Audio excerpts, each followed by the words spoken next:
जाएंगे, टेंशन नहीं है। अरे अरे नहीं सर, बैंक में बैठे में सर काम करवा रहे हैं। चलिए और नमस्कार, बहुत बहुत स्वागत आप सबका जी बिहार झारखंड के सोशल मीडिया प्लेटफॉर्म पर। आपके साथ मैं हूं अभिषेक कात्यायन। शाम के 5 बज गए और एक बार फिर हाजिर है आज का डिबेट लेकर। डिबेट का विषय जो है वो दरअसल मुद्दा तो शिक्षक भर्ती है, लेकिन शिक्षक भर्ती पर हम चर्चा आज नहीं करेंगे। आज चर्चा करेंगे उसको लेकर जो सियासत हो रही है।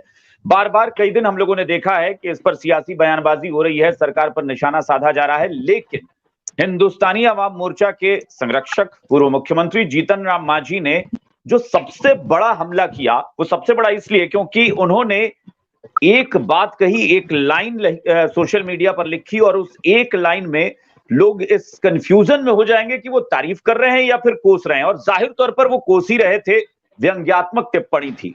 उन्होंने नीतीश कुमार पर हमला बोला कि नीतीश कुमार बाहरी लोगों को नौकरी दे रहे हैं, लेकिन इसको लिखने का या बोलने का तरीका क्या था? उन्होंने लिखा कि आपसे बेहतर तो आपके बड़े भाई थे। इस एक लाइन को पढ़ने के बाद लोगों को लगेगा कि वो लालू प्रसाद यादव की तारीफ कर रहे हैं, लेकिन अगली लाइन देखिए उन्होंने क्या लिखा कि कम से कम आपके बड़े भाई जमीन लेकर बिहार के लोगों को नौकरी तो दे देते थे। अब ये लाइन जैसे ही उन्होंने बोली, आरजेडी या महागठबंधन के तमाम दल आक्रामक हो गए। जीतन राम मांझी पर निशाना साधा गया। बीजेपी तो जाहिर तौर पर जीतन राम मांझी के साथ खड़ी नजर आई, लेकिन इस बयान ने संग्राम छेड़ दिया और बहुत तीखा हमला बोला गया जीतन राम मांझी को लेकर। और जीतन राम मांझी या फिर उनकी पार्टी, चिराग पासवान, उपेंद्र कुशवाहा, सब एक साथ हमलावर हो गए हैं महागठबंधन सरकार पर। चर्चा के लिए हमारे साथ तमाम मेहमान जुड़े हुए हैं। इस वक्त हमारे साथ चूंकि जीतन राम मांझी की पार्टी हिंदुस्तानी अवाम मोर्चा से श्याम सुंदर शरण जी हैं। नमस्कार श्याम सुंदर जी, बहुत बहुत स्वागत आपका। बीजेपी से नीरज जी हैं। नीरज जी नमस्कार, बहुत बहुत स्वागत आपका भी। बिहार में सत्ता पक्ष से हमारे साथ ऋषि मिश्रा जी हैं, आरजेडी से। ऋषि जी नमस्कार, बहुत बहुत स्वागत आपका। स्नेहाशीष वर्धन पांडे जी कांग्रेस से हैं। स्नेहाशीष जी नमस्कार, आपका भी बहुत बहुत स्वागत है। और अजय कुमार जी हमारे साथ, एक्सपर्ट, पॉलिटिकल एक्सपर्ट के तौर पर। अजय जी नमस्कार, बहुत बहुत स्वागत आपका। नमस्कार नमस्कार नमस्कार जी। चलिए मैं श्याम सुंदर जी आपसे शुरुआत करता हूं। मुझे लगता है कि बयानबाजी तो हिंदुस्तानी अवाम मोर्चा की तरफ से लगातार चल रही है, कल भी हम चर्चा कर रहे थे, लेकिन आज जो ये ट्वीट किया गया या आज जो सोशल मीडिया पर डाला गया, ये क्या था? ये मतलब क्या आपको लगता है कि नहीं इसका प्रमाण, क्योंकि मामला चल रहा है, कोर्ट में चल रहा है, तो अभी तो आप ये डिक्लेयर भी नहीं कर सकते, लेकिन ये कह देना कि बड़े भाई ने जमीन लेकर नौकरी दी बिहार के लोगों को, ये आप तारीफ कर रहे हैं कि क्या? मतलब ये तो जाहिर तौर पर आप जिस तरीके से हमला बोल रहे हैं, ऐसा लग रहा है कि आपने डिक्लेयर कर दिया कि हाँ नौकरी दी गई है जमीन लेकर। देखिए कात्यायन साहब, जिस तरह से लोग इस पर रिएक्ट कर रहे हैं, आने वाले समय में अब जो हम कह रहे हैं ये वो लोग भी कह रहे थे जो आज उनके साथ सत्ता चल रहे हैं। माननीय मुख्यमंत्री जी की पार्टी के तमाम नेता जो आज हमलावर हैं और बहुत सारे लोग जो आज बड़े भाई के साथ ही हैं, वो लोग और जिनके बारे में कहा गया कि उन्होंने लैंड फॉर जॉब मामले में जो आप कह रहे हैं, वो तो ऑलरेडी सवार हैं, तो होटवार से निकले हैं, बिल पर हैं, वो तो आदतन है ना। और एक मामले नहीं है, कई घोटालों का चेन था। जब वो जो पूरा 15 साल था वो घोटाले ही हो रहे थे। 10 साल मनमोहन सरकार हुआ, अब प्रक्रिया है, उसका एक सिस्टम है, कोर्ट का अपना टाइम बाउंड है, वो उम्मीद समय लगता है, लेकिन आने वाले समय में जैसे आज देखिए कह रहे थे दिल्ली के मुख्यमंत्री को समन आया और ये पहले कई मंत्री, कई लोग जेल में हैं, वो लोग भी यही बात कह रहे थे। लेकिन जब कोई टिप्पणी देखेंगे, कोर्ट का उस पर रवैया देखेंगे, अगर तो आपको लग रहा है वो करप्शन का मामला, तो आप तारीफ क्यों कर रहे हैं? बड़े भाई अच्छे थे कि कम से कम बिहार के लोगों को ही नौकरी दे देते थे, यानी आपको लग रहा है कि जमीन के बदले नौकरी दे रहे थे, तो नीतीश कुमार से ठीक थे वो। आपने क्लियर कर दिया कि वो तारीफ था कि व्यंग था। लेकिन एक बात जो हम कहना चाह रहे हैं, हमारे नेता कहना चाह रहे हैं, हम लोगों ने उसी चीज को पहले से और लेवन से उठाया है कि आपने डोमिसाइल नीति को अचानक रद्द क्यों किया। अब सवाल है कि अगर ये डोमिसाइल नहीं रहता तब वो सवाल नहीं उठता, लेकिन वो डोमिसाइल नीति लाया किसने था और हटाया किसके प्रेशर में, क्यों हटाया, इसका तो कोई पुख्ता आपको भी जवाब देना पड़ा ना।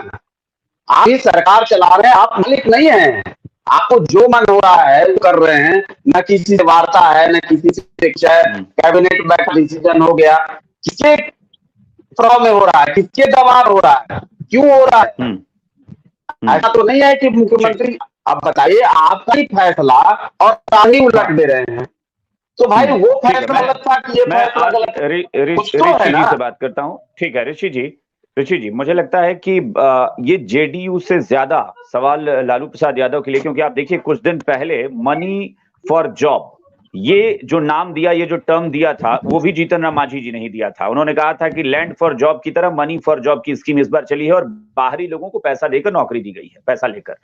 अब ये कह रहे हैं कि नीतीश कुमार से बेहतर थे लालू प्रसाद यादव, क्योंकि वो जमीन लेते थे तो कम से कम बिहार के लोगों को ही नौकरी देते थे। ये तो सीधे तौर पर लालू यादव पर ही टारगेट है, सीधा। नीतीश कुमार कहीं नहीं नजर आते बीच में। अभिषेक जी हमको लगता है कि कभी कभी मांझी जी भूल जाते हैं कि वो यहाँ के मुख्यमंत्री भी रहे थे कभी। उनको, क्योंकि मुख्यमंत्री के पद पे जो बैठता है वो इतनी हल्की बातें नहीं करता है। और मेरा आपसे आग्रह होगा कि जब हम बात कर रहे हैं, बहस कर रहे हैं, तो मुद्दा तय है कि किस मुद्दे पे हम लोगों को बहस करना है। मेरा आपसे आग्रह होगा, लालू जी के बारे में जो लोग बोलते हैं, मेरा ओपन मेरा सबको इनवाइट है कि प्लीज आप एक एजेंडा तय कर दीजिए कि आज हम चारा घोटाला पे बात करेंगे, आज हम लैंड फॉर जॉब पे बात करेंगे।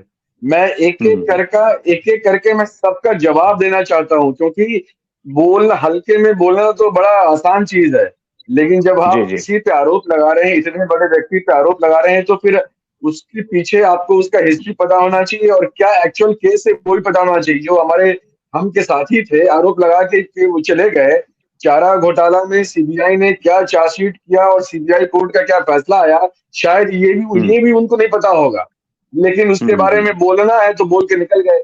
और दूसरी बात, जो आज का मुद्दा है, मैं आपको अभिषेक जी बता दूं कि 12% बच्चों को जो बिहार के बाहर के थे उनको जॉब मिला है। 12%, 88% जो लोग हैं हमारे बच्चे हमारे ही स्टेट से हैं।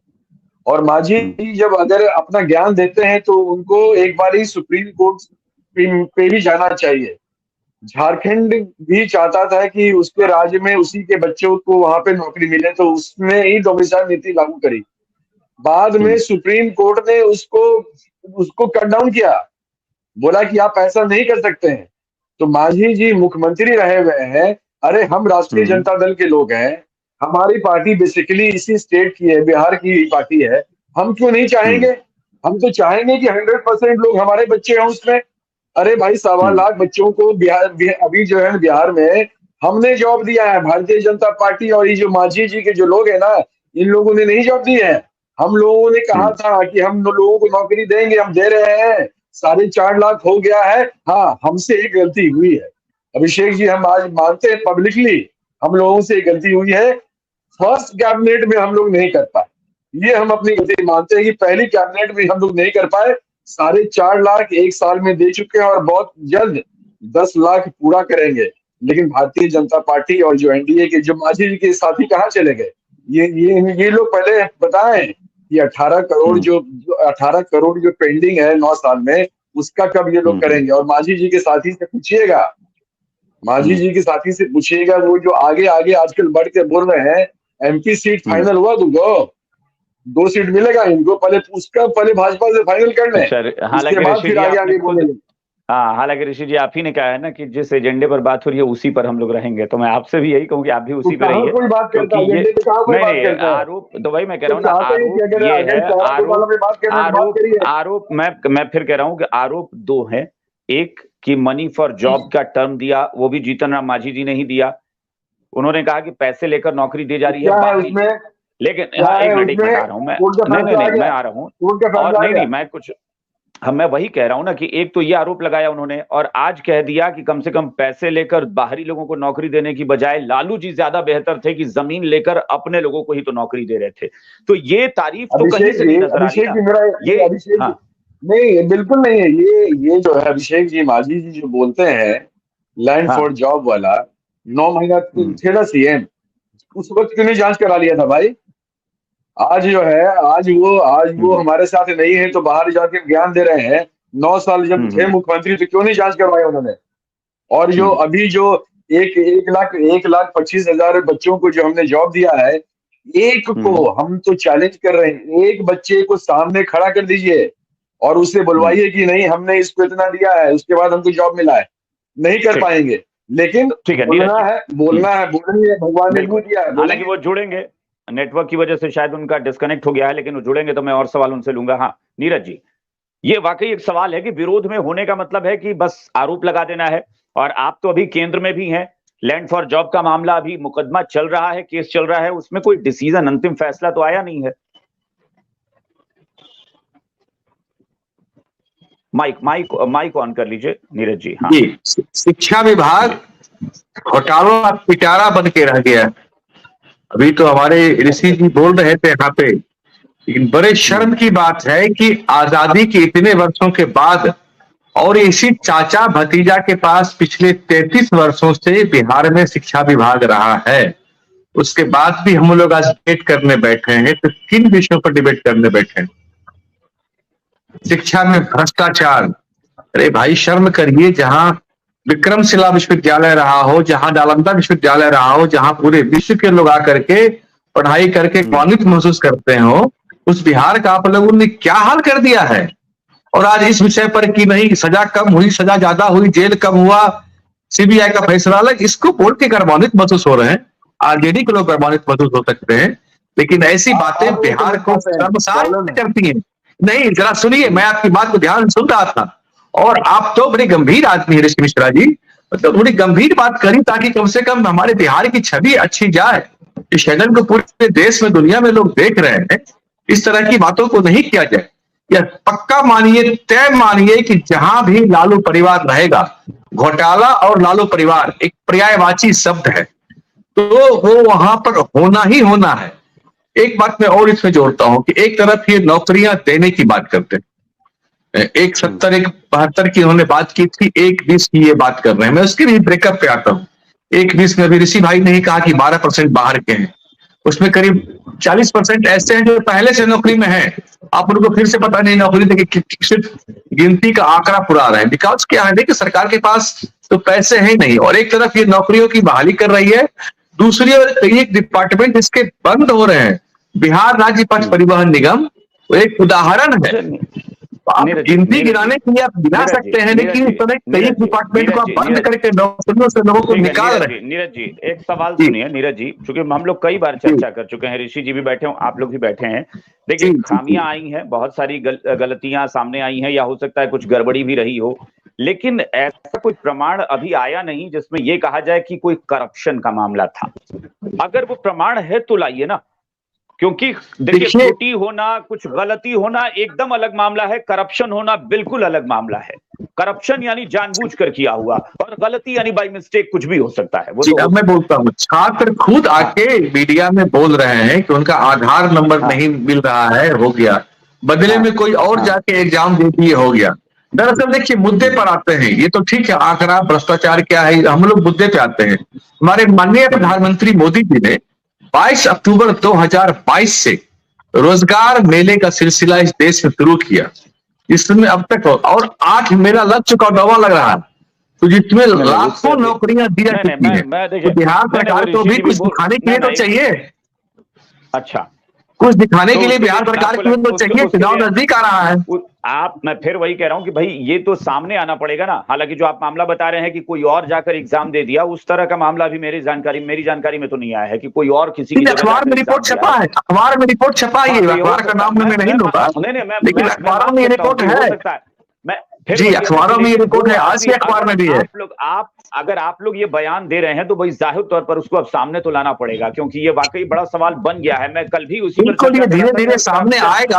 हाँ बिल्कुल सामने आएगा। लग रहा है कि जो बार बार जीतन राम मांझी जी कह रहे हैं कि 2 नवंबर को नियुक्ति पत्र बांटना गलत है, क्योंकि अभी बहुत सारी खामियां जो है वो, और जीतन राम मांझी जी बिहार के मुख्यमंत्री रह चुके हैं, वो ऐसे ही हल्के में कोई बयान नहीं दे देंगे। अगर वो बोल रहे हैं, इस तरह का बयान दे रहे हैं, तो निश्चित रूप से मानिए उनके पास कोई न कोई पुख्ता प्रमाण है। स्नेहाशीष जी, हम लोग कल भी चर्चा कर रहे थे, आप कल तो नहीं थे, लेकिन चर्चा इसी मुद्दे पर हो रही थी। 2 नवंबर को लेकर तमाम जो एनडीए के साथी हैं वो सब कह रहे हैं कि गलत हो रहा है, क्योंकि मुख्यमंत्री जब नियुक्ति पत्र दे देंगे तो बदनामी हो जाएगी, बाद में कोई धांधली सामने आई तो वो सवाल तो अब भी उठा हुआ है, क्योंकि धांधली के आरोप फिर लग रहे हैं, और अब तो लालू जी को भी निशाने पर ले लिया गया। ये भी अभी देखिए पूछ रहे थे श्याम सुंदर जी कि किसके दबाव में नीतीश कुमार कर रहे हैं, यानी इशारा लालू जी पर था।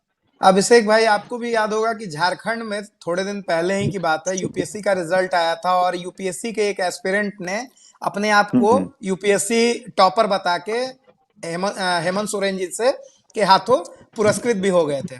ऐसी घटनाएं होती हैं, लेकिन चूंकि यहाँ सरकार के तरफ से ये कार्यक्रम कराया जा रहा है तो सरकार ने इसे औपबंधिक बोला है रिजल्ट को भी।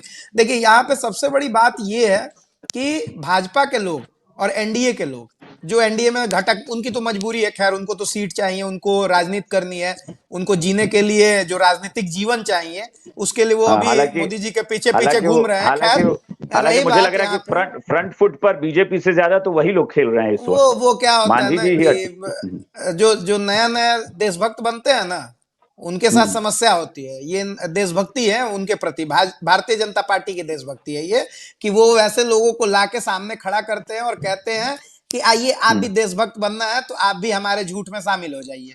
और इसलिए चूंकि इन लोगों ने कोई योगदान तो दिया नहीं है, तो ये लोग इस तरीके से करके एक्टिविटीज को लोगों को बरगलाते हैं। अब देखिए, बिहार के युवाओं को रोजगार मिल रहा है, इस पे ये लोग नहीं सोचते हैं कि बिहार के युवाओं को रोजगार मिल रहा है, 2 तारीख को मिल जाए या 6 तारीख को मिल जाए या 1 तारीख को मिल जाए, इससे क्या दिक्कत हो रही है। जितनी जल्दी मिलेगी रोजगार, क्योंकि इनका व्यापार बंद हो जाएगा ना। अभी रामलला मंदिर का वीडियो आना शुरू हो गया है, 2024 तक देखिएगा, जनवरी तक कितने वीडियोस आएंगे और बच्चे शेयर करते थे, तो वो बेरोजगार तो अब रहेंगे नहीं।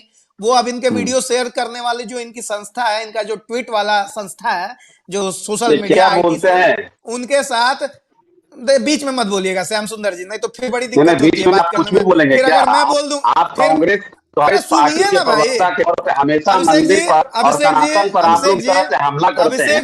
ये उचित नहीं है। मैं एकदम क्लियर कर देना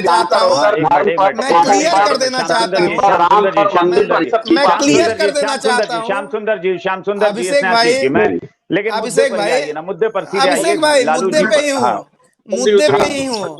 अभी स्वामी भक्ति, देशभक्ति हटा देते हैं, बुरा लग रहा होगा इनको, चूंकि नए नए वाले हैं ना, तो स्वामी भक्ति कहिए इसको। स्वामी भक्ति शब्द ज्यादा मुफीद रहेगा, मुझे लगता है। गंभीर विषय पर गंभीर बात स्वामी भक्ति, एक सेकंड, इस तरीके से बात होगी तो फिर नहीं बात करना है, ठीक है। नहीं श्याम सुंदर,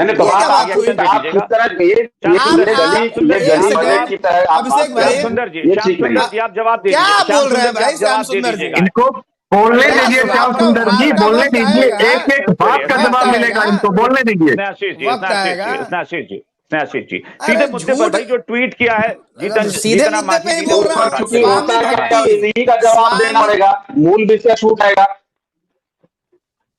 बोलिए, आप ही बोलिए, मैं चुप, माइक म्यूट कर रहा हूँ, बोलिए आप पहले। स्नेहाशीष आप बोलिए। नहीं, एक मिनट श्याम सुंदर जी, स्नेहाशीष जी बोलिए। अब मुझे थोड़ी देर में निकलना पड़ेगा, अगर मेरा कोई समझ तो ले लीजिए। ठीक है, अजय जी के पास में, लेकिन बीच में फिर मत बोलिएगा श्याम सुंदर जी, मैं चुप हो गया हूँ, बोलिए। अजय जी नहीं तो भाषा पे कंट्रोल रखिए, एक मिनट प्लीज, श्याम सुंदर जी प्लीज, अजय जी आप मत सिखाइए, ठीक है, आप लोग ऐसे ही लड़ते। हाँ चलिए अजय जी। हाँ, देखिए, ये कमेंट जो है पॉलिटिकल कमेंट है, इस पर मैं बहुत स्पेसिफिकली किसी को इम्प्यूट नहीं कर सकता हूँ, क्योंकि ये बिल्कुल ही पॉलिटिकल है। वैसे भी मांझी जी ने जो कहा है उसका सचमुच कोई रेलिवेंट उन्होंने डॉक्यूमेंट या कुछ इस तरह से तो कहा नहीं है। ये ऋषि जी भी कह रहे थे, तो मैं इसलिए नहीं कि मैं ऋषि जी ने कहा इसलिए कह रहा हूँ, क्योंकि वो तो उसका एक कुछ तो, अगर वो प्रमाण के साथ, मैं ये नहीं कहता हूँ कि प्रमाण लाकर ही बोलते, लेकिन अगर वो कहते कि यह प्रमाणिक है तो ठीक है। ये जहां तक सवाल है बिहार से बाहर के बच्चों का, अगर सचमुच एक सर्टेन परसेंटेज ही दिया गया है तब तो मुझे कुछ उसमें गलत नहीं लगता है। हाँ, अब ये है कि लैंड फॉर जॉब एंड ये सब चीजें तो अब ये भी सरकार के हाथ में, सरकार इसकी जांच पड़ताल कराना चाहिए अगर सरकार को लगता है कि इसमें मांझी ने सबूत दिए हैं। अब इसमें मेरा ये कहना है कि ये पॉलिटिकल इशू है और ये होंगे। और आज मांझी जी का ये कमेंट है, उसके पहले अगर वो किसी और पार्टी में जाएंगे, और ये सिर्फ मांझी जी की बात मैं नहीं कह रहा हूँ, किसी भी पॉलिटिकल पार्टी के नेता की बात कर रहा हूँ, जो यहाँ भी बैठे हैं लोग, उनकी भी बात, उसमें मैं उन लोगों को डायरेक्टली नहीं कह रहा हूँ, लेकिन अगर वो किसी दूसरे पार्टी में जाएंगे तो उनकी मजबूरी होगी। अगर जो पार्टी के लाइन से हट करके बयान दे भी नहीं सकते हैं तो ये सब है, लेकिन मुझे लगता है कि ये मैं क्रॉस करूंगा कात्यायन साहब। एक मिनट श्याम सुंदर जी प्लीज, एक मिनट। हाँ अजय जी बोलिए। हाँ, तो यही मेरा कहना था कि अभी चूंकि चुनाव आ रहे हैं, इस तरह के स्टेटमेंट्स आएंगे अलग अलग नेताओं के। लेकिन अजय जी, तब पिछले कुछ दिनों में मैं फिर वही कह रहा हूँ कि पैसे वाला मामला तो अभी भी सामने कहीं नहीं आया है। किसी ने आकर ये नहीं कहा है कि पैसे वाली बात है, जो कि जीतन राम मांझी जी कह रहे हैं। लेकिन कुछ खामियां तो सामने आई हैं, जिसको शायद ये आरोप लग रहा है कि सरकार में बैठे लोग स्वीकार नहीं कर रहे कि कुछ त्रुटियां, अब वो गलती से हुआ है या क्या हुआ है, लेकिन कुछ कमियां आई हैं। वैसे अभ्यर्थी भी सार्वजनिक तौर पर सामने आकर बोला है उन्होंने कि हाँ मेरे साथ ऐसा हुआ है। जैसे किसी ने कल मैंने रॉ नंबर की पूरी सीरीज आपको इसी डिबेट में दिया था। एक लाइन मुझे बोलने दीजिए कृपया। एक मिनट प्लीज। हाँ, इसे तो कोई दूसरा आदमी इस पर कुछ कमेंट नहीं कर सकता। इसका जो पावर है वो तो सरकार में ही वेस्टेड है। और अगर तो सरकार को, अब सरकार तो उन्हीं की है ना जिन पर आरोप लग रहा है। ऑब्वियसली वो सरकार अगर चाहे तो ये इस बात को लेकर के सामने आ सकती है कि ठीक है वो कराइए, चलिए मैं ही कराता हूँ, हम ही लोग कराते हैं। और लेकिन इस तरह से तो अब लोग चार्ज लगाते रहेंगे, सरकार इन्वेस्टिगेशन पर उतर जाएगी, ऐसा भी नहीं होता है।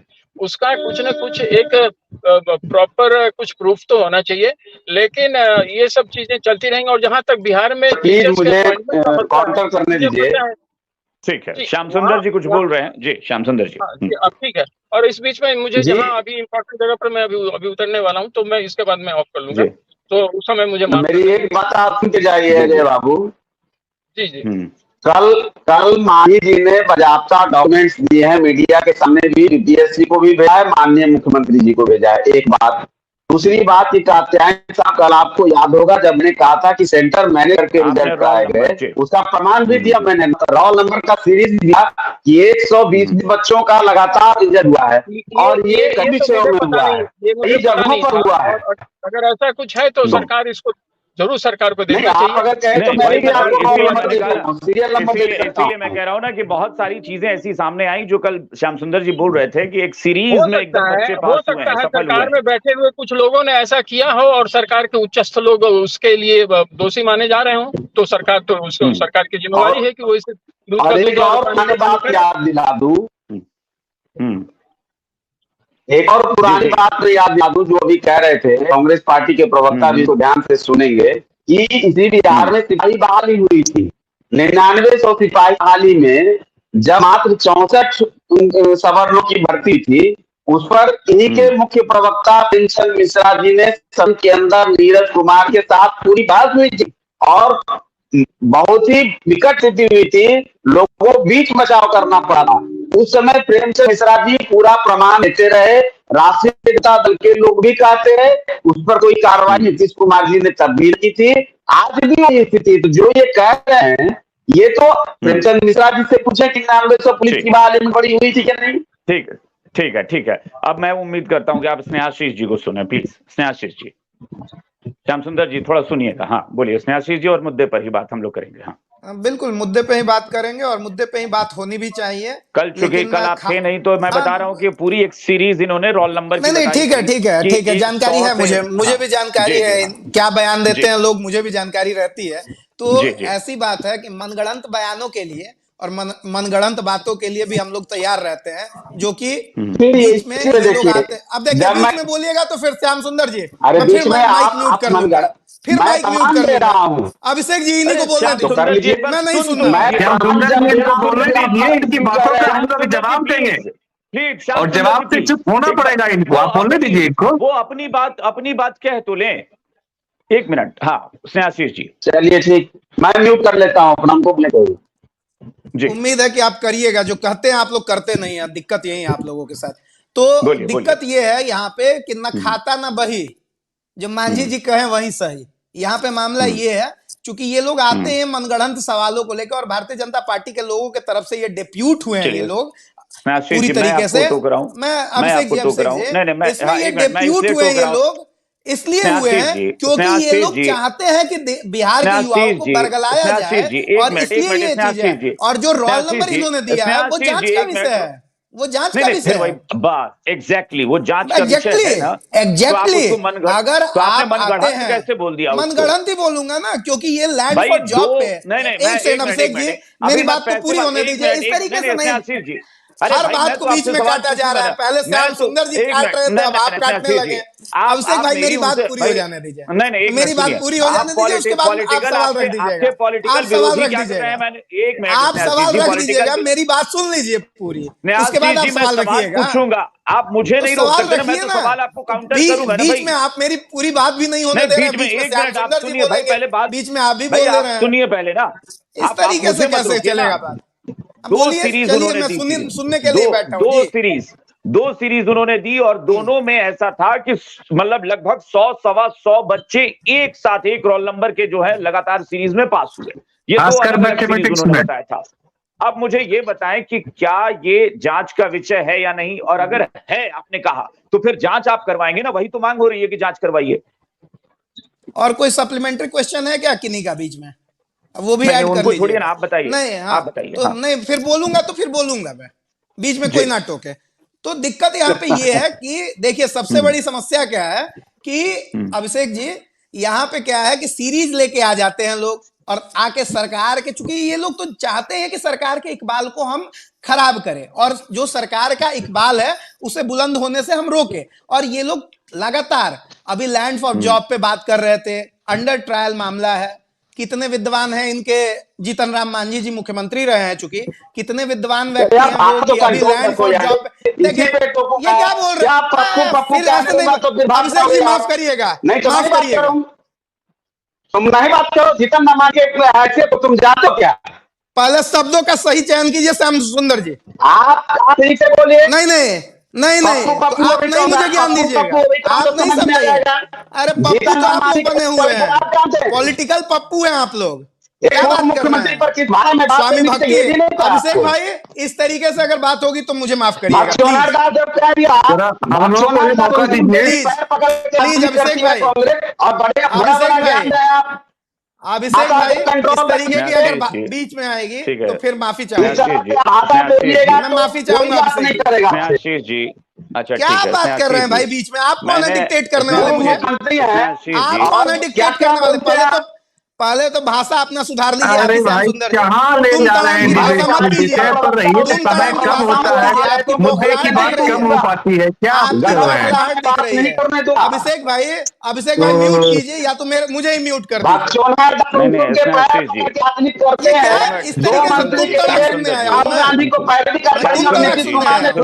श्याम सुंदर जी, 2 मिनट का समय मुझे भी दीजिए। श्याम सुंदर जी को फिर म्यूट करिए। श्याम सुंदर जी को म्यूट करिए प्लीज। श्याम सुंदर जी को म्यूट करना जी। स्नेहाशीष जी, मैं आपसे अभिषेक भाई स्नेहाशीष जी, मैं आपसे निवेदन करता हूं कि आप प्लीज मुद्दे पर बात करें, और जो कि मैं कई बार आपसे कह चुका हूं ये व्यक्तिगत तौर पर कि आप नहीं करते। अभिषेक भाई, अगर आप एक मिनट स्नेहाशीष जी प्लीज जी, आप ताने मारेंगे दूसरे को, आप किसी की समझ पर, विद्वता पर सवाल उठाएंगे तो जवाब भी वही सुनेंगे ना। आपने बोला कितने समझदार व्यक्ति हैं जीतन, नहीं अभी आपने क्या कहा? कितने समझदार व्यक्ति हैं जीतन राम मांझी, मैं जानता हूं जी। आपने समझदार शब्द बोला, आपने समझदार बोला, विद्वान, मुझे अपने शब्द याद रहता है। विद्वान आपको बिल्कुल याद नहीं। विद्वान कितने समझदार हैं? विद्वान झूठ बोल रहे हैं स्नेहाशीष जी, मैं कह रहा हूं आप झूठ बोल रहे हैं। आप देख लीजिएगा ना निकाल के। आपने कहा कि इसमें क्या झूठ बोलना है? लाइव डिबेट में बैठे हैं। देखिए अभिषेक जी, दिक्कत क्या होती है अगर यहाँ व्यक्तिगत हम आए हैं कि विचारधारा की बात करने हम आए हैं? नहीं, आपके समझदारी, और हम यहाँ पे सरकार की तरफ से अब क्या समझदारी? अभी पप्पू बोल दिए, तुम तड़ाक कर रहे हैं, यही सुनने के लिए मैं बैठा हूँ। अब आप जीतन राम मांझी को बोल रहे हैं। स्टार्ट किसने किया? अभिषेक भाई, मैंने एकदम क्लियर बोला, उन्हें ने किया है। पूछ लीजिए, मौका दीजिए, आपकी डिबेट का समय खत्म हो जाएगा। नीरज जी, आप भी बोलते हैं, कितने अच्छे से आप बोलते हैं इन बातों को, और तुम तड़ाक पे कोई आ जाएगा तो मैं नहीं सुनना चाहूंगा। अभिषेक जी सुनिए, जो मुद्दा है हम लोग का डिबेट का मुद्दा है, मैं उसी पे आपको बोल रहा हूँ कि जो बात आई है, नहीं ऐसा कोई मामला नहीं है। यहाँ पे सीधा मामला ये है कि डिबेट जब हो रही है मुद्दे पे, तो ये बताइए, जब मैंने बोला कि अंडर ट्रायल मामलों पे अगर कोई व्यक्ति, कोई भी पॉलिटिकल व्यक्ति, और जो एक गणमान्य पोस्ट को, गरिमामय पद को धारण कर चुका है, वैसा व्यक्ति अगर अंडर ट्रायल मामलों पे अगर जवाब देने लगे, बोलने लगे, तो ये तो अजम्पशन पे ही बातें हुई ना। और इस तरीके की बातें जब होंगी, इस तरीके की जब बातें होंगी, आपने फैक्ट दिया है, कल ही दिया है, संभवतः कल ही दिया है, तो ऐसी बातों पे अगर बातें हुई हैं, सरकार के संज्ञान में वो चीजें आपने लाई हैं, 120 रोल नंबर्स, अगर ऐसी बातों में थोड़ा सा भी वाजिब अगर वो रहेगा, सरकार स्वतः जांच करेगी। क्यों बदनाम होना चाहेंगे हम लोग? ठीक है स्नेहाशीष जी, मैं नीरज जी के पास चला, और मेरी फिर गुजारिश है स्नेहाशीष जी, मुझे लगता है 5 मिनट में आप अपनी बात कहते हैं, लेकिन 15 मिनट जाया कर देते हैं आप लड़ाई में, व्यक्तिगत लड़ाई बन जाती है। प्लीज नीरज जी। नहीं, लड़ाई करने नहीं बैठता हूँ, विचारधारा की बात करने बैठता हूँ। अच्छा एक मिनट, अब जरा सुन लिया जाए। अब मैं विषय पर आता हूँ, लेकिन इसके पहले मैं भी कांग्रेस प्रवक्ता का सामंतवादी विचार सुन रहा था जीतन राम मांझी के विषय में। यही कारण है कि ये लोग दलितों का, महादलितों का अपमान करते हैं, यही कारण से इनकी दुर्दशा हो रही है। ये मानसिकता इनकी है, कांग्रेस राजद की, जो उन्होंने जीतन राम मांझी के प्रति भी शब्द का प्रयोग किया, उनका मजाक उड़ाने का प्रयास किया, इसके लिए इनको माफी मांगनी चाहिए। बात मैं मुद्दे पर आता हूं। सरकार खुद संशय में है कि ये इसमें गड़बड़ी हो सकती है। आप देखिए, मैं इसका प्रमाण भी देता हूं। बीएड वालों ने तो मुकदमा कर दिया है, 3 नवंबर को सुनवाई भी है, और भी मुकदमे की बात है। अभी जो बीपीएससी नियुक्ति की बहाली के बाद जो नियुक्ति पत्र श्रीमान मुख्यमंत्री जी, माननीय मुख्यमंत्री जी बांटने वाले हैं गांधी मैदान में, और मोदी जी ने जो नियुक्ति पत्र बांटा, दोनों में क्या फर्क है? मोदी जी ने जो बांटा वह परमानेंट नियुक्ति पत्र था। यहाँ सरकार के 2 प्रवक्ता बैठे हुए हैं, ये प्रोविजनल नियुक्ति पत्र बांट रहे हैं। आप पता कर लीजिए अगर पता नहीं है तो, क्योंकि इनको कहीं न कहीं संशय है, इसमें उच्च नीच फेरबदल हो सकता है। तो सरकार भी कहीं न कहीं अंदर से डरी सहमी हुई है, उसको भी मालूम तो है ही सच्चाई ना। नीरज जी, एक सवाल मेरा यही है कि आपके समय में जब आप थे सरकार में, तब आपका ये कहना है कि नीतीश कुमार शिक्षा मंत्रालय हमेशा अपने पास रखे, और आप चाहते थे कि बेहतर हो, लेकिन नीतीश कुमार नहीं होने देते थे। तब आपको लगता है कि चलती नीतीश कुमार की थी। आज आपको लगता है कि शिक्षा मंत्री जो है वो आरजेडी के हैं। भाई, जब नीतीश कुमार की ही चलती है हर मामले में, तो आज कटघरे में आरजेडी ही क्यों लालू प्रसाद यादव? आरजेडी के सामने तो नीतीश कुमार और कांग्रेस दोनों बौने हो गए हैं। इन लोगों ने अपनी पार्टी को लालू के सामने गिरवी कर दिया है। कांग्रेस ने तो साफ गिरवी रख दिया लालू जी के सामने अपनी पार्टी को, अपने अध्यक्ष को। ज्यादा सीट लेकर तो आप भी थे, आपने क्यों नहीं नीतीश कुमार को कंट्रोल कर लिया? हमने तो नीतीश कुमार को हमने सम्मान देने का काम किया, जिस सम्मान के वो हकदार नहीं थे। अब हम लोग को समझ में आ रहा है, इसलिए हमारे राष्ट्रीय अध्यक्ष ने और प्रदेश अध्यक्ष ने बड़ा साफ साफ कहा है कि हमने कंधे पर ढोना छोड़ दिया। ठीक है ऋषि जी, ये देखिए सारी बातें हो रही हैं, और कुल मिलाकर ये है कि लालू प्रसाद यादव कुछ और बिंदु पे कहना चाह रहा था, पहले ऋषि जी बोल रहे तब बोलूंगा। नीरज, हाँ ठीक है, छोटी टिप्पणी। हाँ ऋषि जी, मतलब आरोप देखिए कि आरजेडी ने सब कुछ हाईजैक कर लिया है। अभिषेक जी, ऐसा मैं बिल्कुल ही साफ कर दूं, भारतीय जनता पार्टी के हमारे साथी आरोप लगा रहे थे कि महादलित का बेटा मांझी जी को आप लोग इज्जत नहीं देते हैं, बेइज्जत कर रहे हैं। शायद इनको इतिहास नहीं पता होगा, मांझी जी मुख्यमंत्री थे जनता दल यू, राष्ट्रीय जनता दल और कांग्रेस के सपोर्ट से। ये चीज याद रखना चाहिए। मांझी जी के सुपुत्र सुमन जी एमएलसी बने राष्ट्रीय जनता दल के ही सिंबल पर, कि राष्ट्रीय जनता दल अपना जो शेयर था वो उनको देकर उनको एमएलसी बनाए। इसलिए भारतीय जनता पार्टी हम लोगों को ना बताए कि हम लोग मांझी जी को हम लोगों ने के साथ क्या किया। दूसरी बात, भारतीय जनता पार्टी मुझे थोड़ा फैक्ट गड़बड़ लग रहा है। मांझी जी को सीएम जब बनाया गया था, तब नीतीश कुमार ने उनको बनाया सीएम, और जब मांझी जी को 1 मिनट सीएम पद से हटाने की बात थी, आरजेडी कांग्रेस किसी ने मांझी जी का सपोर्ट नहीं किया, इसलिए उनकी सरकार चली। कैसी बात कर रहे हैं आप ऋषि जी? तब 2013 में ना 1 मिनट 2014 में जब वो सीएम बने, तब तो लालू यादव जी थे ही नहीं नीतीश कुमार के साथ, तब मांझी जी को सीएम बनाया गया। जब हटाना था, तब कांग्रेस और आरजेडी ने नीतीश कुमार का साथ दिया, 114 एमएलए हमारे साथ थे, राष्ट्रीय जनता अरे दल ये और लोग ऐसे ही कांग्रेस गलत हम बयानी लोगों को करते हैं, आउटसाइड सपोर्ट कर रही थी। लोगों को ये बरगलाते चीज याद हैं। होना चाहिए हम लोगों को। इसलिए ऋषि जी भारतीय नहीं। जनता पार्टी जो आज ज्ञान दे रही है, हम लोग इतिहास हम्म। पता है। और एक चीज और समझाइए, हम लोग के पास भी लोग आए जी। हैं और लोगों ने कंप्लेंट किया है कि सर यहाँ पे ये इश्यूज है, ऑनलाइन कंप्लेंट लॉन्च हो रहा है वहां पर बीपीएससी में, और मैंने करवाए लोगों के। लोग जो हमारे पास आए, जो बच्चे हमारे पास आए, हमने फोन करवा के लोगों से पूछा, उन्होंने हमसे बताया कि आप उसका ऑनलाइन बोलिए कि ऑनलाइन तुरंत कंप्लेंट करेगा और ऑनलाइन दाखिल ठीक है। हो रहा है। जो भी मैं ये कह त्रुटियां रहा हैं हूँ कि सब आपने कुछ अभी जो होगा, सुना, सब कुछ निकलेगा। मैं, एक चीज हाँ तो है ना, ऋषि जी, भारतीय ऋषि जनता जी, पार्टी हो या एनडीए हो, अब और कुछ हाँ नहीं हाँ, बात कर रहे हैं। बात कर रहे हैं ऐसा होना चाहिए, शिक्षा विभाग में ऐसा होना चाहिए, ये गलती है वो गलती है, लेकिन इनके तो आप पास मुंह नहीं है प्रोविजनल बोलने नियुक्ति का पत्र क्यों दे कि रहे हम हैं? नौकरी दे परमानेंट रहे हैं। दीजिए ना, अगर रोजगार इतना नहीं ही है, दम है तो। याद रखिएगा, रोजगार नहीं है, नौकरी है, ये हम नौकरी दे रहे हैं। और भारतीय जनता ठीक है। पार्टी के हमारे साथी बताएं, ऋषि जी, 9.5 मैं ये साल कह रहा में हूँ, ऋषि जी, कितने ऋषि जी, लोगों को ऋषि जी, प्रोविजनल भारतीय नौकरी, जनता पार्टी प्रोविजनल नौकरी दे रहे हैं। है। ऋषि जी, रोजगार की बात मैं नहीं नहीं कर ऋषि रहा, जी, फिर नौकरी भटक की रहा है, बात फिर कर रहे भटक हैं। रहा है मुद्दा। हम लोग ऋषि जब जी रोज हम लोग प्लीज, जब ऋषि जी नौकरी का प्लीज, मेला ऋषि लगाना जी, शुरू किए, ऋषि जी, उसके मैं बाद ये कह रहा मोदी हूँ जी कि को याद आरजेडी आया, को, अरे बाप रे ये क्या आपको हो रहा क्या है, लग जुल्म रहा हो रहा है? है। तब ऋषि मोदी जी जी, ने ऋषि शुरू किया है। जी, ऋषि जी, आरजेडी क्यों कटघरे में? मैं ये इस पर बात कर रहा हूं ना, आप लोग चले गए अब संख्या गिनाने की नौकरी किसको। मैं आज मुद्दे पर बात कर रहा हूं, राजनीतिक मुद्दा जो बना है कि ये अभी भी गिना सकता बीजेपी हूं मैं। हो, हिंदुस्तानी अवाम मोर्चा, सब लोग नीतीश कुमार को छोड़कर और आरजेडी के पीछे पड़े हो कि आरजेडी के दबाव में सब कुछ हो रहा है, सारी गड़बड़ी आरजेडी। ऋषि जी, हाँ ऋषि जी, आवाज आ रही है? ऋषि जी, चलिए लगता है ऋषि जी का डिस्कनेक्ट हो गया। हाँ ऋषि जी, आवाज आ रही है क्या? ऋषि जी, आवाज आ रही है मेरी? चलिए लगता है फिर से कनेक्ट करना पड़ेगा, ऋषि जी को आवाज नहीं आ रही है। श्याम सुंदर जी के पास। श्याम सुंदर जी, अपनी अपनी बात सब लोग कहिएगा। श्याम सुंदर जी, छोटी छोटी टिप्पणी। श्याम सुंदर जी, सुन पा रहे हैं हमें? आवाज आ रही है सबको? नीरज जी, स्नेहाशीष जी, आ रही है आपको?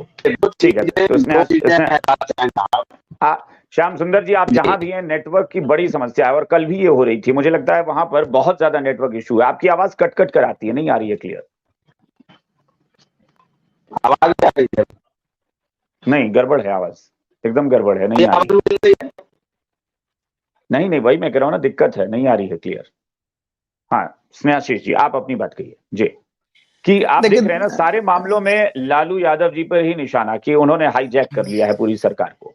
अच्छा देखिए, दिक्कत क्या आ रही है कि हाईजैक वाली बात इसलिए आ रही है क्योंकि देखिए भारतीय जनता पार्टी के लोग अभी भले ही बोल दे, वो अभी नीतीश कुमार जी को जिस तरीके से बेइज्जत किए लोग शब्दों के साथ कि नीतीश कुमार जी को हम लोगों ने सम्मान देने का काम किया, यानी नीतीश कुमार जी के राजनीतिक कद पे ये सवालिया निशान है कि बीजेपी के कारण उनका कद वो है इनके कहे अनुसार। लेकिन जब ऐसी बातें आएंगी तो भारतीय जनता पार्टी के लोगों को यह समझना होगा कि चूंकि उन्हें मालूम है कि अभी सबसे ज्यादा बहुमत में कोई है तो वो है लालू यादव जी, और उनकी लड़ाई पूरी तरीके से लालू यादव जी से ही है, क्योंकि हर सीट पे सबसे दमदार तरीके से अगर माना जाए इस बात को तो महागठबंधन में जैसे जदयू, कांग्रेस और राजद है, तो हम लोगों में सबसे बड़ा दल राजद ही है अभी। तो राजद से ये लोग इसलिए काउंटर करना चाहते हैं। नहीं होता है कि मजबूत से, गांव में एक कहावत है कि मजबूत से लड़ोगे तो कुछ तो मिलेगा, तो यही इस चीज से ये लोग चाह रहे हैं कि इस तरीके से लालू यादव जी को कटघरे में लगातार खड़ा करते रहेंगे तो इन्हें लोग राजनीतिक तौर पे कुछ माइलेज इन्हें मिल जाएगा। लेकिन यहाँ पे सबसे बड़ी बात तो है यानी शिक्षकों आपको लग को, रहा है कि अभ्यर्थियों को लेके, यानी बिहार शिक्षक में आपको लग अभ्यर्थियों रहा है को कि फिर कांग्रेस से लड़ने का कोई मतलब नहीं है। देखिए फिर ये विषयांतर में नहीं, ये क्या बात हुई, ये क्या बात हुई? अब आप इसका कुछ भी मतलब निकालिए। मैंने क्या कहा कि राजद सबसे बड़ी पार्टी है, राजद सबसे बड़ी पार्टी है, इसलिए बीजेपी उनसे झगड़ा करके चाहती है कि हमको कुछ तो मिल जाए पॉलिटिकल माइलेज। ये भी तो हो सकता है कि नीतीश कुमार को अपनी तरफ लाने की कोशिश। नहीं, इनका तो अपने बोलते हैं, बयान देते हैं कि हमारा सारा दरवाजा बंद है, तब कैसे प्रयास कर रहे हैं भैया? यानी दोनों चीज करिएगा। हाँ, गुड़ खाए गुलगुला से बैर, वही वाले हाल स्थिति है इनके साथ। और सबसे बड़ी दिक्कत इन लोगों के साथ देखिए क्या है कि ये इसलिए लालू यादव जी से लड़ना चाह रहे हैं क्योंकि ये चाह रहे हैं कि इन्हें पॉलिटिकल माइलेज मिले, उससे ज्यादा कोई बात नहीं है। और रही बात तो दिक्कत ये है यहाँ पे कि समझदारी में तो प्रॉब्लम है, ये तो मानना पड़ेगा कि लोग समझ नहीं रहे हैं कि राजनीति करना है या बिहार के युवाओं के साथ धोखा करना है, ये अभी भी नहीं समझ पाए। अगर रोजगार मिल रही है बिहार के युवाओं को तो लोग डिस्टर्ब हो गए हैं, डिस्टर्ब। ठीक है ठीक है स्नेहाशिष जी। श्याम सुंदर जी, मैं फिर आपसे भी वही सवाल कि इन सारे विवादों के केंद्र में सिर्फ लालू प्रसाद यादव ही क्यों? देखिए, लालू प्रसाद यादव को तो राजनीति में रहना भी चाहिए। सच्चाई ये है, जो आदमी घोटाले भ्रष्टाचार में वोट के द्वारा सत्तावार रहा हो, जो जेल में रहा हो, जो बेल पर हो, वोट को तो स्वतः संज्ञान ले लेना चाहिए था। लेकिन यही कांग्रेस पार्टी जिसके प्रभारी को, जो प्रभारी आज बेचारे आए नहीं श्री बाबू की जयंती में, लालू प्रसाद यादव के डर मारे, वो दलित थे, उनको भगचोना दास कहा लालू प्रसाद यादव ने, आज उनको सोना का मुकुट पहना रहे हैं। जिस श्री बाबू के द्वारा वहां कांग्रेस पार्टी के प्रदेश अध्यक्ष ने कहा कि बिहार को गढ़ने का काम, आधुनिक बिहार को बनाने का काम किया श्री बाबू ने, एक एक फैक्ट्री, एक एक सारी तमाम चीजों की बात उन्होंने की। बिगाड़ा किसने? जिसने बिहार को ध्वस्त कर दिया, जिसने बिहार को बर्बाद कर दिया, जिसने बिहार को रसातल में पहुंचा दिया, जो जंगल राज के प्रतीक हो गए, जो भ्रष्टाचार के प्रतीक हो गए, आज उनका महिमा मंडन हो रहा है। तो उस पर सवाल तो उठेंगे ना। ये लोग जिस तरह आसानी से बात कर देते हैं, मैं अपनी बात नहीं करता, छोड़िए जीतन राम मांझी जी ने कहा था, आप उठा लीजिए नीरज कुमार जी ने किस तरह से टिप्पणी की इसी लैंड फॉर जॉब मामले में। इसी में जब सरकार जो पिछली 2017 में नीतीश कुमार जी ने पाला बदला था, इसी मामले में छापा पड़ा था, तब इनके सुर कुछ और थे। कांग्रेस पार्टी को कई बार लालू प्रसाद यादव ने धक्का बता दिया, लेकिन फिर भी चलिए उनकी अपनी बेचारगी है, वो मीट उट बनाना सीख रहे हैं लालू प्रसाद यादव जी से। कोर्ट ने जब उनको सांसदी का दूसरी बार जब बहाली करी, जब उनका जो निलंबन उनकी सांसदी समाप्त हो गई थी, तो उसके बाद लालू प्रसाद जी के जहां जाकर के वो क्या प्रमाण मैंने धक्का बता रहे हैं। हम लोग तो चूंकि सवाल इसलिए उठ रहे हैं कि शिक्षा मंत्रालय आरजेडी के पास है, तमाम चीजें जो बहाली का जो समझते हैं, ये पूरा जो सिस्टम है वो कौन मॉनिटर कर रहा है? और नीतीश कुमार जी ने डोमिसाइल नीति क्यों लाई थी और क्यों हटाया? ठीक है श्याम सुंदर जी, मैं एक बार नीरज जी से जवाब ले लेता हूं। नीरज जी, क्या आपको डोमिसाइल नीति जो हटाने की बात हो रही है कि डोमिसाइल को खत्म करके और तब यहां सबको बहाली का मौका दिया गया, ये भी कोई साजिश थी? अब ये क्या थी? दो नहीं, ये तो सरकार में नहीं आज में दो अलग अलग चीजें आई। पहले आरोप लगा कि वो इसलिए क्योंकि नीतीश कुमार को देश भर में वोट चाहिए, क्योंकि 2024 दिमाग में है इसीलिए। अब आरोप लग रहा है कि नहीं, वो पैसा कमाने के लिए किया गया। लगाने की विपक्ष ने ऐसा किया है या भ्रष्टाचार था? एक मिनट श्याम सुंदर जी। हाँ नीरज जी, वो राजनीतिक फायदे के लिए किया गया था कि मॉनेटरी बेनिफिट के लिए, क्या था वो? ये ज्यादा तो लगता है कि ये पैसा कमाने के लिए किया गया। अभी देखिए, पैसा कमाने के लिए ही तेजस्वी यादव केरल में जाके राज्यसभा का सीट बेचने गए थे। तो ये लोग, इन लोगों के लिए राजनीति एक व्यवसाय है जो पैसे कमाने का जरिया है। इन लोगों के लिए इतना ही मात्र है। अब देखिए, मेरी एक आदत है कि मैं विषय पर ही ज्यादा रहना चाहता हूं, तो मैं विषय पर ही फिर से आता हूं। इसमें घोटाले की जो बात है, विज्ञान जैसे विषय में क्या हुआ, कब कट ऑफ वाले को भी ले लिया गया है, ज्यादा कट ऑफ वाले को छोड़ दिया गया है। कंप्यूटर में जिनके पास कोई तकनीकी जानकारी नहीं है, उनको बहाली कर दिया गया है। ये सब को देखने के बाद घोटाले की बू आती। और आप जो बार बार प्रश्न पूछ रहे हैं, प्रमाण लेके आइए, ये प्रमाण निश्चिंत रहिए, आएगा। ये प्रमाण एक दिन में नहीं आता है, हम लोग उस पर काम कर रहे हैं, निश्चित रूप से आएगा। और इस सरकार बड़े बड़े वादे किए सरकार ने कि मैनिफेस्टो में था कि युवा आयोग का गठन होगा, 35 वर्ष तक प्रति युवाओं को 1500 रुपया पर मंथ का भत्ता दिया जाएगा। कहां सरकार इस समय कुछ कर पाई है?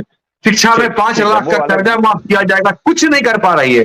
सिर्फ आई वाशिंग का काम दूसरे डिपार्टमेंट से लोगों को निकालकर, मैं शिक्षा विभाग की बात कर रहा हूँ, निकालकर शिक्षा में कुछ बहाली, जो कि पुराने ही लोग जो पहले से काम कर रहे हैं उनको दोबारा बहाल कर आई वाशिंग कर रहे हैं। कहा कुछ नए लोग बहाल हुए हैं, मैं उनका स्वागत करता हूँ, लेकिन वैसे कुछ ही है। जी फाइनल कमेंट हमारे पास समय नहीं जी। देखिए अभिषेक भाई, मुद्दों पे रहने के लिए नीरज जी अपने आप को तारीफ कर रहे थे, पीठ थपथपा रहे थे, लेकिन मुद्दे से कैसे डिरेल्ड हुए एजम्पशन के साथ, वो देखने वाली बात थी। और रही बात यहाँ पे सबसे बड़ी बात, दिक्कत देखिए क्या है, भारतीय जनता पार्टी के लोग क्योंकि पैसे से ही व्यापार किए हैं, राजनीति तो किए नहीं है ये लोग, व्यापार किए हैं राजनीति को का, कभी धर्म का, कभी राजनीतिक लाभ के लिए, पदों का। तो अभी एक गुजरात का मामला आया था कि वहां पे राज्यसभा सांसद से 21 लाख रुपए चंदा मांगा गया, और अभी हाल में न्यूज में चल रहा था। तो ये बताया गया कि राज्यसभा से आप सांसद बन रहे हैं तो 21 लाख रुपए आपको देना ही पड़ेगा, और वहीं के जिला अध्यक्ष ने ऐसी बातें कही है, और ये पूरी तरीके से वायरल है ये ट्वीट अभी और ये न्यूज। तो ऐसे में ये चीजें भी देखने वाली हैं कि इन्होंने, चूंकि थोड़े दिन पहले ही भारतीय जनता पार्टी के लोग ही बोल रहे थे कि मालदार विभागों को आरजेडी वालों ने ले लिया है, महागठबंधन पे ये आरोप लगा रहे थे कि आरजेडी ने वैसे ही मालदार पदों को लिया है। तो मैं बार बार बोलता हूं कि भारतीय जनता पार्टी के लोग, चूंकि इनको हर चीज में, राजनीति इनके लिए सेवा नहीं है, इनके लिए सत्ता लोलुपता है, और सत्ता क्या सेवन है। तो इसलिए ये लोग अभी भी मुद्दे से भटक रहे हैं, और बिहार के युवाओं को रोजगार मिल रहा है। अगर साथ में यूपी में आप नहीं रोजगार दे पा रहे हैं, यूपी के लोग आके यहाँ रोजगार ले रहे हैं, डोमिसाइल नीति पे जो चर्चा कर रहे हैं लोग, अगर लोगों को नौकरियां मिल जा रही हैं देश भर में, मध्य प्रदेश के भी लोग लिए हैं, उसमें पूरा एक हायरार्की आ गया, हरियाणा के लोग भी लिए हैं। अभी आपने हाल में देखा होगा कि हरियाणा की सरकार, खट्टर साहब दे रहे थे भाषण धर्मेंद्र प्रधान शिक्षा मंत्री जी के सामने, केंद्रीय मानव संसाधन विकास मंत्री के सामने, तो किस तरीके से हरियाणा के युवाओं ने विरोध दर्ज किया, और किन किन मुद्दों पे, एकदम बिल्कुल वो मुद्दे पे विरोध किए थे। बावजूद इसके खट्टर साहब मंच से कहते हैं कि इनको ले जाओ और जेल में डाल दो। ऐसी तानाशाही सरकार, ऐसे तानाशाही लोग भारतीय जनता पार्टी में भरे पड़े हैं। तमाम लोगों के नियुक्ति पत्र बांट देने के बाद अगर वो सामने आता है कि कोई भी व्यक्ति जो मंच पर जाकर नियुक्ति पत्र ले रहा हो और पता चला कि वो किसी फर्जीवाड़े में आया है, तो अभिषेक भाई, ये तो एक बड़ी विडंबना है कि अभी बीपीएससी ने एक बड़ा अच्छा एक, आप भी देखे होंगे चूंकि आप खबरों में रहते हैं, तो आपने देखा होगा कि बीपीएससी ने एक नया फरमान जारी किया है जिसमें कहा है कि 5 साल तक आप कोई भी परीक्षा या आगामी किसी परीक्षा में बैठने से आपको पूरी तरीके से रोक दिया जाएगा अगर आप ऐसे किसी भी गतिविधि में पाए जाते हैं।